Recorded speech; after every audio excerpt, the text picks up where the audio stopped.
Yes, nkomeje gushimira mwese mukomeje kudukurikira kuri Rwanda Media. Ni iby'igiciro cyinshi mwe mukomeje kutwereka yuko tuba turi kumwe gatanu ku kandi. Yes, ndagarutse tubane mu makuru atandukanye abarimo yiri wa caracara ariko na sport update ziba zihari hafa. Rero niyo mpamvu nje muri uyu mwanya kugira ngo mbahe sport update ziba zigezweho.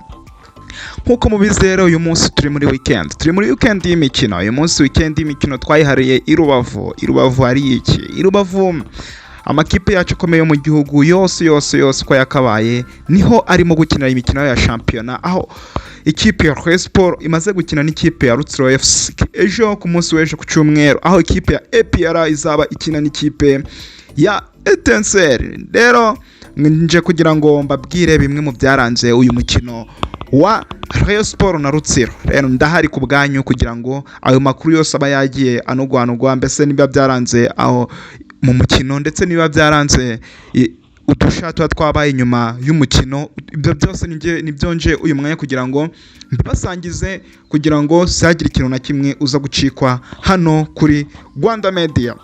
Ndakwibutsa aho urimo kureba kuri screen yawe mbere, ndakwibutsa kugira ngo ube warakoze subscribe. Niba utari wayikora rwose wakora subscribe, like, comment na share, ubundi tukajya tubana mu biganiro bitandukanye bica kuri Rwanda Media.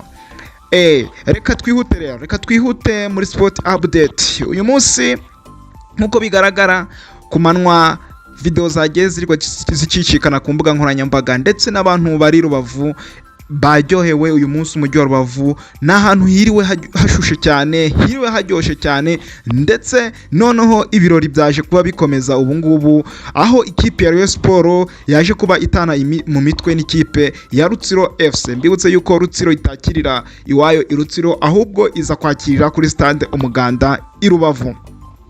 Twihuse reka tuze kuba twigerera mu kibuga ibyaranze umukino, kuko inyuma y'ikibuga ho habanje karasisi mu mujyi wa Rubavu. Abantu baye bishimye cyane, abareba bashuhisha umujyi kabisa. Abantu biriwe bishimye mu mujyi wa Rubavu, babonye ibirori mbere ya match, ndetse ibirori biracyakomeje na nyuma ya match. Uti byagenze bite rero? Saa 9 ubwo match yatangiraga y'ikipe ya Reyon n'ikipe ya Rutsiro. Bw'iyi match yaje kubitangira, ikipe ya Rutsiro yaje kwihagararaho ikina match kabisa, itembeza agapira bigaragara yuko irimo kudomina, ariko ikipe nkuru ya Reyon ikomeza kwihagararaho. Nibwo mita ya mbere yaje kuba irangira ekipe zose zinganya ubusa ku busa. Mu kiganiro nkunda match yabanje kugirana n'itangazamakuru, uyu n'umufana wa Reyon muramuzi, yaje kuba avuga ati ikipe yacu iruzuye, nubwo ituzuye neza turi umwataka, ariko twizeye neza kiba igitego kimwe kibe bibiri tuyubuze kubona intsinzi hano i Rubavu. Yes, nibwo nkunda match rero igice cya kabiri cyaje kuba gitangira bidatinze kabisa. Reyon aho Rutsiro yatatse Reyon bashota umupira umukinnyi wa Reyon arokora, Rutsiro bagira ni penalty. Umusifuzi arasanze avuga yuko nta penalty yaje kuhaba. Nibwo Reyon bahise bakangukana ikipe ya Rutsiro, nibwo baje kuzamukana umupira. Kevin Muhire Runi ariwe kapiteni w'ikipe, nibwo yaje gutanga pasi nziza ayiha uyu musore witwa Iraguha Haji wanakinye muri ikipe ya Rutsiro, atsinze igitego cya mbere, ari nacyo kimwe rukumbi cyabonetse muri uyu mukino, gitanze amanota 3 kuri ikipe ya Reyon. Mbese Reyon yawe yaratangiye gwa rugendo rwo kuvuga ngo ntakongera gutakaza, nkuko bagenda bigaragaza yuko bishimye koko, kandi ubuyobozi bwarabiberetse, bagaragaje yuko bishimye, nta kintu barimo kubura muri no minsi. Ikintu cyose bashaka barimo kukibaha, ibyo bemererwa byose barimo kubihabwa nk'umukinnyi. Rero motivation barayifite, akanyamuneza ni kenshi muri ikipe ya Reyon. Abafana barishimye, abakinnyi barishimye, abanyamuryango barishimye. Sinzi umuntu uzabasha guhagarika ikipe muri no minsi, kuko uburyo iri motive biragaragara mu kibuga, hanze y'ikibuga.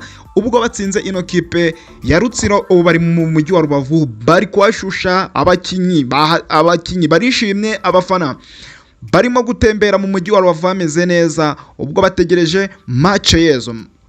match y'ejo rero, match y'ejo naho bizaba ari bicika, azaba ari umuriro, aho ikipe ya APR izaba ikina n'ikipe ya Etincelle. Ikipe ya Etincelle mbibutsa yuko muri kiriya cyumweru ikipe ya Etincelle yarahagaritse imyitozo, yaranze gukora imyitozo, abakinyi baranze gukora imyitozo bavuga yuko match batazayikina, ariko mu mpera z'iki cyumweru nibwo abayobozi bw'ikipe ya Etincelle ndetse n'abakurikiranira hafi y'ikipe ndetse n'abayobozi b'akarere baje kuba begera iyi ekipe, bayibwira yuko bakina match, babemerera umushahara w'ukwezi kumwe, dore yuko yaberewemo amezi 3 yose, bababwira yuko uyu mukino bawutera bakanawitwaramo neza, ibindi byose bifuza bakazabibona nyuma y'iyi match. Nibwo rero aba bakinnyi ba Etincelle baje kuba batangira gukora imyitozo, bavuga yuko ari na motive, bishimye kubera yuko bahabonye amafaranga amwe. Rero bavuga yuko bagiye kwakira APR muri shampiyona, dore yuko iyi kipe ya APR aribwo igiye gutangira gukina shampiyona, ubwo ikubutse mu mikino nyafurika ntago yabaga irimo gukina shampiyona, yabaga iri gukinwa, ariko APR yo yaba iri mu gikombe cy'Afrika, aho bari muri amarushanwa nyafurika ya CAF Champions League, aho yaje gusezererwa n'ikipe ya Pyramid. Rero reka tubitegereze, reka tubihanga amaso ku munsi w'ejo nimba Etincelle yaha ikaze ikipe ya APR yitsinda, ariko APR bavuga ko ubu nta kindi kibaraje inshinga ari shampiyona bayijemo, ntawe ugomba kubahagarika, bagomba gutangira bahana amakipe. Reka tubiharire umunsi w'ejo, tubihanga amaso ture ese iki kipe y'umutoza Drakonovic ejo ishobora gutangira kwitwara neza itsinda Etincelle iwayo. Reka tubihanga amaso, tubiharire umunsi w'ejo. Ciao turi kumwe, mbibutsa mwe mwese mukomeje kudukurikira gukanda subscribe, utari wayikora rwose urimo gucikanwa cyane, gukanda subscribe, like, comment and share. Vayo twibanire mu makuru atandukanye hano kuri Rwanda Media, igitangazamakuru cyiza, amakuru meza ntandi wabikura kuri Rwanda Media. Bye, ciao turasubira.